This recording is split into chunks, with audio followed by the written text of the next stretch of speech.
Good morning, and welcome to the first of two public comment hearings regarding proposed changes to the FY 2025 Public Housing ACOP.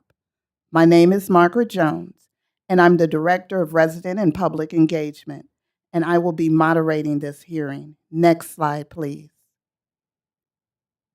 I would like to begin by calling your attention to the slide on the screen, which provides information on translation services provided by CHA. This information is also available on the CHA's website at www.thecha.org. We also have a sign interpreter, Maddie Hoskins. Next slide, please. The public comment period begins on May 8th and ends June 6th. The purpose of the public comment process and public comment hearings is to provide an overview of the proposed changes to the ACOP and offer residents, members of the public, and other interested parties the opportunity to submit comments and questions before the document is submitted to the Board of Commissioners for approval and then submitted to HUD. Next slide, please.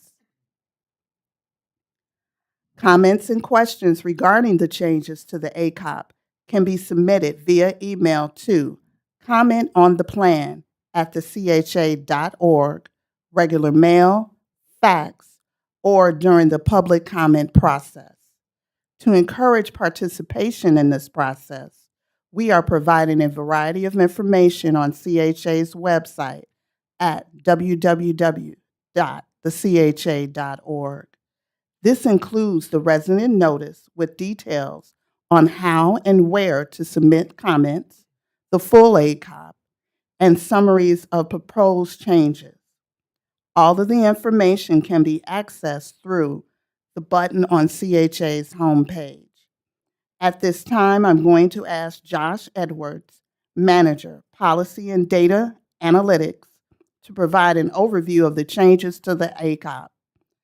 Following this presentation, we will address any questions or comments regarding the ACOP that have been submitted in the chat. If you have a question or comment about a different topic, such as an issue regarding your unit or voucher, we will record the question and have CHA staff follow up with you at a later time. I will now turn the microphone over to Josh to begin the overview. Thank you, Margaret. If we can go on to the next slide to begin. Okay, so the ACOP changes for 2025 primarily fall into three main categories I'm going to go through today. First of which is the Housing Opportunities Through Modernization Act, also known as HOTMA. The second is an added provision to comply with the Chicago Fair Notice Ordinance. And the last is some additional provisions added to encourage eviction prevention. In other words, reducing the number of evictions that may move forward. Next slide.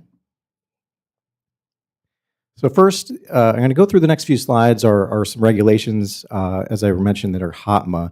So what HOTMA is these are regulations from the federal government to streamline and improve admissions for applicants coming into our portfolio, as well as the re-examinations for our residents. CHA actually previously added many regulations for HOTMA into the ACOP in recent years.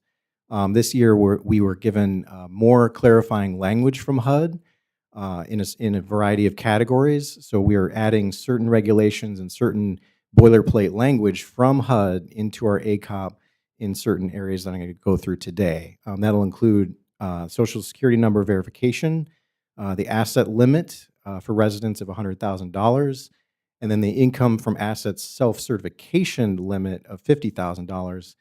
And then there are a variety of categories for income and expenses and deductions that HUD provide clarifying language for, which I'll mention later in the presentation. So the next slide, please. So the first one is a pretty straightforward one. It's just Social Security number verification, both for applicants at the time of admission and also residents at their annual or biannual reexamination would be required to provide their Social Security number cards at that time. And the failure to provide their SSN cards would be grounds for lease termination and eviction. Next slide, please. Asset limits. So for residents, there is an asset limit of $100,000. This was an existing provision under HOTMA, but the regulations that were provided kind of provided more clarification about what is included and included and excluded in that calculation, and the bulk of the change relates to ownership in real properties suitable for occupancy. So there are several categories or several caveats for what is considered real property suitable for occupancy, and defining what that means, and also what the various exclusions are for that, having real property suitable for occupancy. In other words, a current resident cannot also own another property that they could be living in, with various exclusions for that. So that's been added to the ACOP. Next slide, please. And then related to that, with the asset limit, residents are now able to self-certify their assets up to $50,000.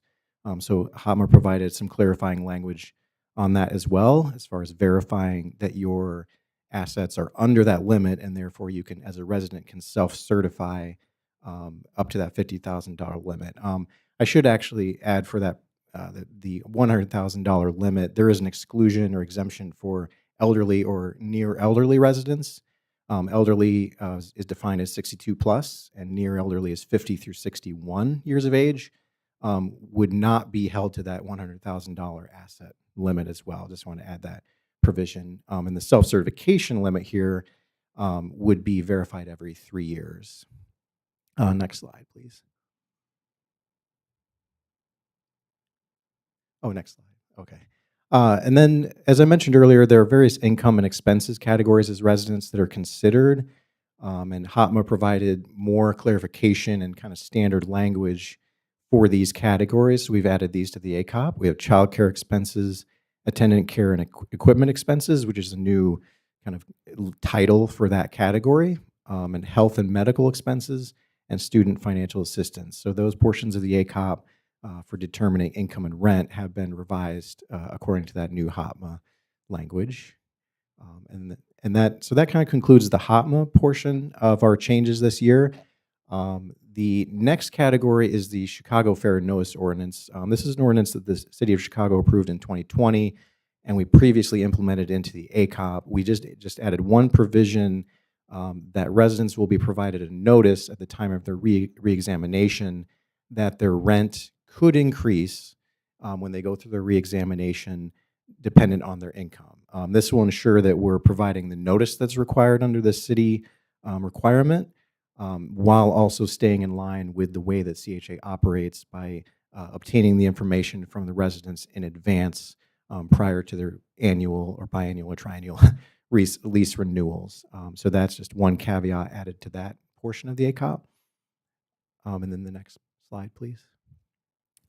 The last item is eviction prevention. So in the lease termination chapter of the ACOP, we've added additional language to encourage our property managers to take certain actions to assist residents. And primarily that will be referrals to various social services, such as Family Works or resident service coordinators.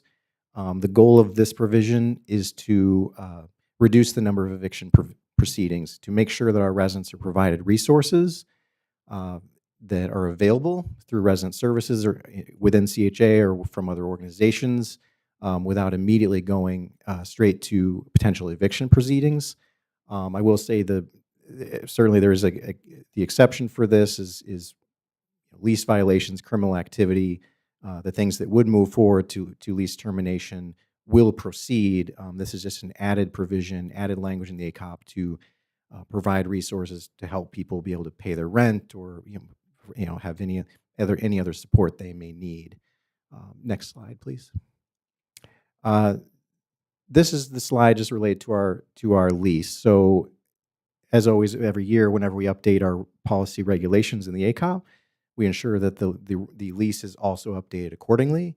So, just the two provisions that were added to the lease this year: the asset limit of $100,000, and then the income from assets self-certification limit of $50,000 as well. Just a couple more bullets in the existing residential lease agreement. And I believe that concludes my comments, and I'll turn it back over to Margaret. Thanks, Josh. We will now move on to the public comment process portion of the meeting. Are there any questions?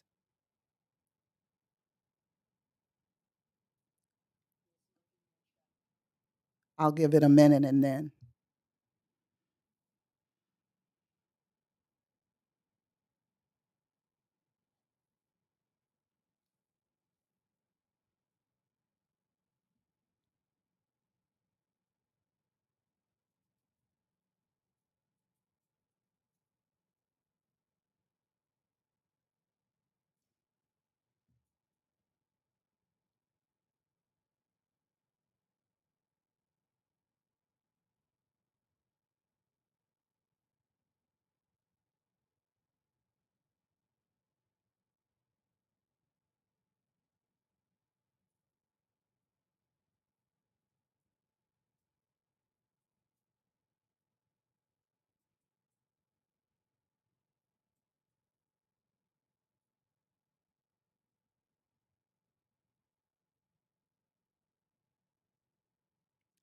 As we have not received any questions in the chat, I'm going to adjourn this public comment hearing.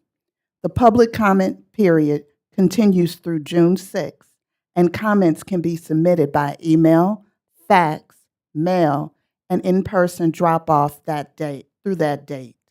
There is also an in-person hearing scheduled for tomorrow, Wednesday, May 14th at 6 p.m. at the Charles Hayes Family Investment Center, also known as the FIC, located at 4859 South Wabash. Thank you.